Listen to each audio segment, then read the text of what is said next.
সে যে মামলাগুলোর এজাহারভুক্ত আসামি আছে সবগুলোই মামলায় তার ফাঁসি হবে।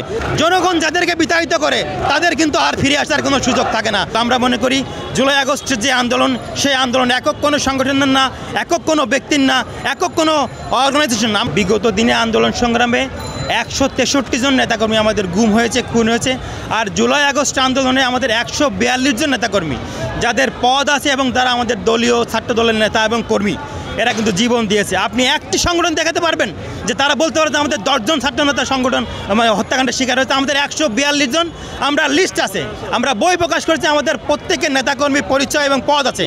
আমরা মনে করি যে শহীদের সংখ্যায়, রাজপথের ত্যাগ, শ্রম এবং ঘামের সংখ্যায়, আমাদের জীবনদানের সংখ্যায় ছাত্রদল একক সংগঠন হিসাবে জুলাই আগস্টে সব থেকে বেশি রক্ত দিয়েছে, সব থেকে বেশি জীবন দিয়েছে এবং সব থেকে বেশি রাজপথে এই আওয়ামী লীগ সরকারের যত পেটোয়া বাহিনী ছিল, পুলিশ এবং এদের বিরুদ্ধে সব থেকে ছাত্রলীগ, যুবলীগ এদের বিরুদ্ধে রাজপথে ফাইট করেছে সব থেকে বেশি বাংলাদেশ জাতীয়তাবাদী ছাত্রদল এবং জীবন দিয়েছেও ছাত্রদল সব থেকে বেশি। কিন্তু আমরা সাথে সাথে একথাও বলতে চাই, আমাদের সাথে সাথেও বাংলাদেশের সকল প্রকার, সকল শ্রেণীর মানুষ কিন্তু এই শেখ হাসিনা পতন আন্দোলনে কিন্তু রাজপথে নেমে এসেছিল। ওয়ালটন এখন দেশের সীমানা পেরিয়ে পৌঁছে গিয়েছে 50টিরও বেশি দেশে।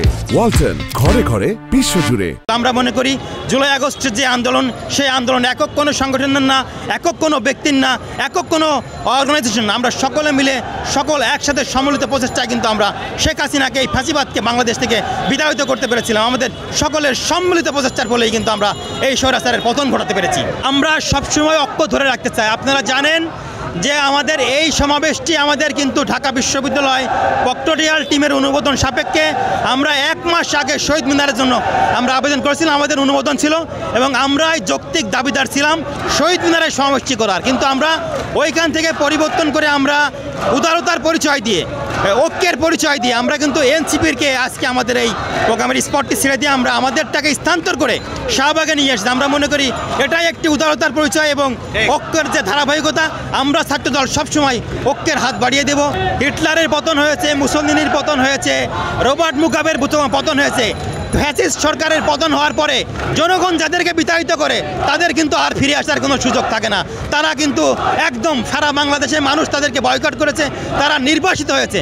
শেখ হাসিনা এবং তার কর্মীরা যদি আশা করেন যে বাংলাদেশে আবার ফিরে এসে রাজনীতি করতে পারবেন, আজকে থেকে শেখ হাসিনার বিচার কার্যক্রম শুরু হবে। আমি মনে করি বাংলাদেশে যে হত্যাকাণ্ড চালিয়েছে তার প্রত্যেকটি সে যে মামলাগুলোর এজাহারভুক্ত আসামি আছে সবগুলোই মামলায় তার ফাঁসি হবে।